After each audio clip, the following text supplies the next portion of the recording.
माँ शारदे को नमन। आप सभी को मेरा प्रणाम। डायरेक्ट इनडायरेक्ट के संदर्भ में मैं विगत दिनों आपको बताया था। उसी क्रम में पहले मैंने प्रेजेंट को बताया, पास्ट को बताया। अगर इसमें रिपोर्टेड स्पीच है तो परिवर्तन होगा। मैं फ्यूचर, सिंपल फ्यूचर की बात करूँगा, भविष्य काल की। उसमें आपको ये समझना है कि रिपोर्टिंग वर्ब अगर पास्ट टेंस में है, ठीक है, तो आप जानते ही हैं रिपोर्टेड स्पीच के टेंस में परिवर्तन होता है। जैसे Radha said, comma, inverted comma में I will go by bus, inverted comma close, full stop. तो फ्यूचर सिंपल में आपको करने के लिए कुछ नहीं करना पड़ेगा। विल का आप वुड कर देंगे, विल का वुड कर देंगे, और इसके अलावा केवल एक चेंज होगा जो रिलेट करता है रिपोर्टिंग वर्ब के या रिपोर्टिंग के पार्ट के स्पीकर का। उसके अकॉर्डिंगली, क्योंकि आपको पता है कि सेकंड पर्सन, थर्ड पर्सन का प्रोनाउन अगर स्पीकर है और स्वयं के बारे में कहता है तो जो प्रोनाउन है रिपोर्टेड स्पीच का, उसमें परिवर्तन होगा। मैंने कहा Radha said I am going by बस, तो होगा राधा सेड दैट। यहाँ जब उस पे आया कंटिन्यूअस था। मैं चूंकि फ्यूचर की बात कर रहा हूँ तो फ्यूचर सिंपल में केवल मैंने बताया विल को वुड कर देना है। सीधा सीधा मैं एक सेंटेंस बोलता हूँ, Radha said comma, inverted comma में आई विल गो बाय बस। राधा एक लड़की है, राधा सेड दैट, आई का सी हो जाएगा, सी वुड गो बाय बस। ये फ्यूचर सिंपल में है, कुछ भी नहीं करना है, विल को वुड करना है, और अकॉर्डिंग टू स्पीकर उसके अंदर जो रिपोर्टेड स्पीच के प्रोनाउन है उसमें परिवर्तन हो जाएगा, इसलिए आई का शी हो गया। ये फ्यूचर सिंपल में डायरेक्ट से इनडायरेक्ट करते समय ध्यान देने की बात है।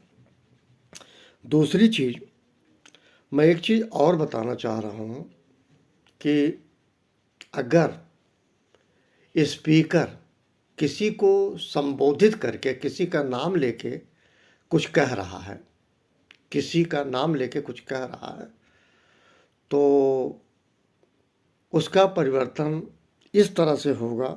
जैसे the coach said comma, inverted comma में you are not trying hard enough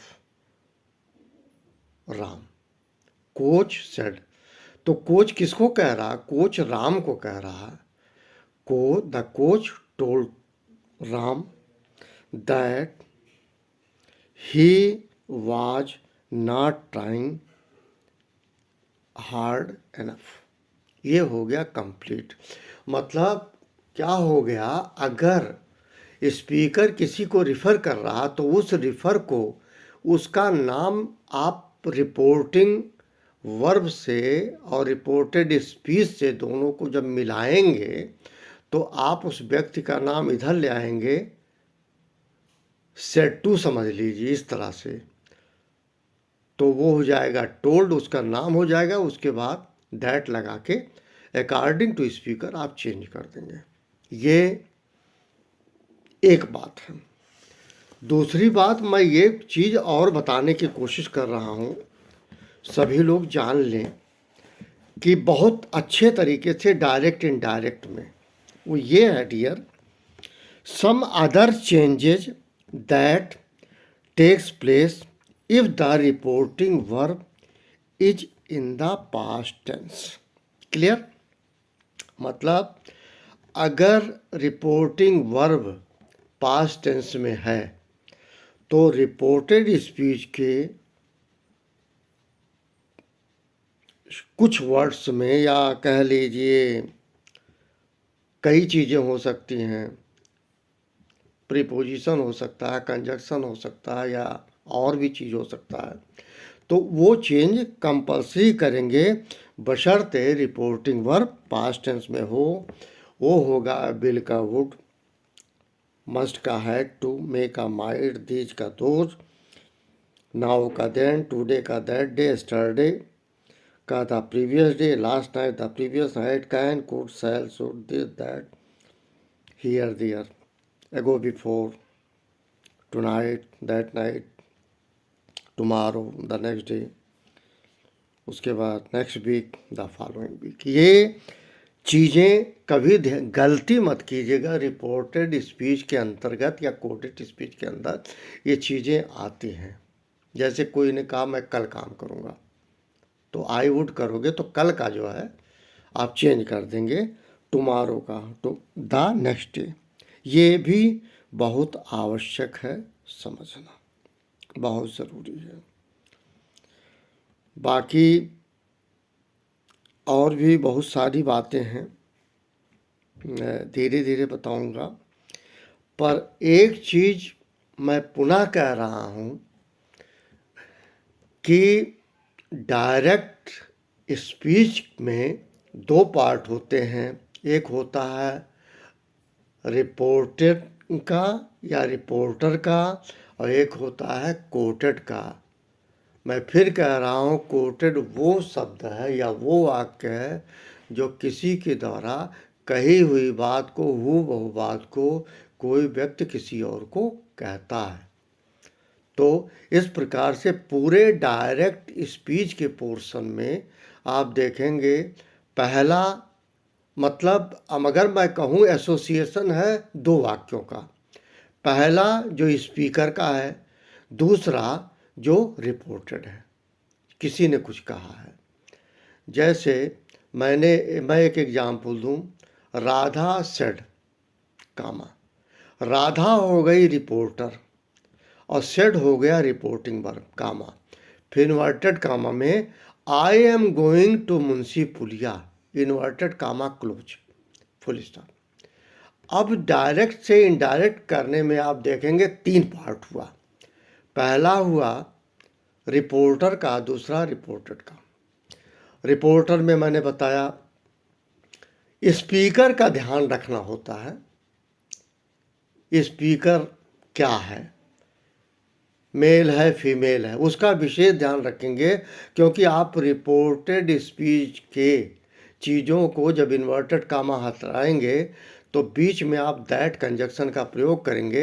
that conjunction के बाद जो भी पहला जिसको कहते हैं आप, उसका सब्जेक्ट जिसने बोला होगा, उसको उसी के स्पीकर के अकॉर्डिंगली आप लाएंगे इनडायरेक्ट में। जैसे राधा सेड दैट, वो कह रही थी I am going to Munshi Puliya, आई हो गया सी हो गया, वाज गोइंग टू मुंशी पुलिया। क्यों? आपको पता होगा कि अगर रिपोर्टिंग वर्ब पास्ट टेंस में है तो रिपोर्टेड स्पीच के टेंस में परिवर्तन के कुछ नियम है जो मैंने आपको बताए थे।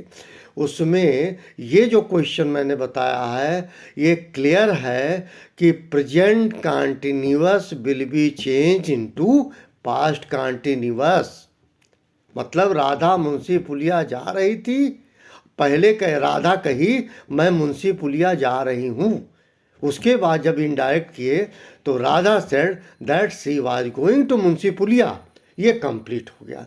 कामा भी हटा दिए, इन्वर्टेड कामा भी हटा दिए। ये डायरेक्ट से इनडायरेक्ट का परिवर्तन है। मैं आपको पुनः बता दूं, सिर्फ एक बात बहुत ध्यान देने की बात है, वो ये है कि अगर रिपोर्टिंग वर्ब प्रेजेंट टेंस में होगा, अगर रिपोर्टिंग वर्ब प्रेजेंट टेंस में होगा तो किसी भी कीमत में रिपोर्टेड स्पीच के टेंस में परिवर्तन नहीं होगा।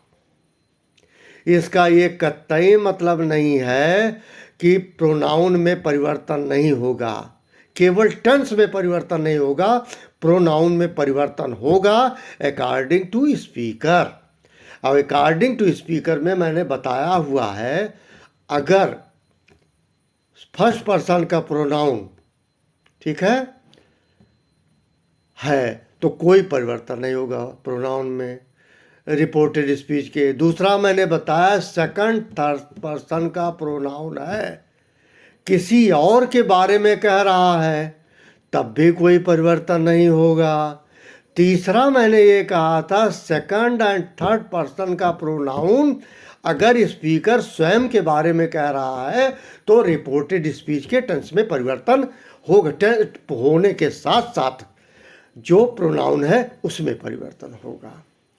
फिर मैं क्लियर कर दूं, कहीं कोई कंफ्यूजन ना रहे, कि अगर रिपोर्टिंग वर्ब प्रेजेंट टेंस का है तो रिपोर्टेड स्पीच के टेंस में परिवर्तन नहीं होगा, लेकिन अकॉर्डिंग टू स्पीकर बाकी सारे परिवर्तन होंगे। ठीक है, ये ध्यान रखिएगा। इन्हीं शब्दों के साथ थैंक यू, आप सभी को प्रणाम।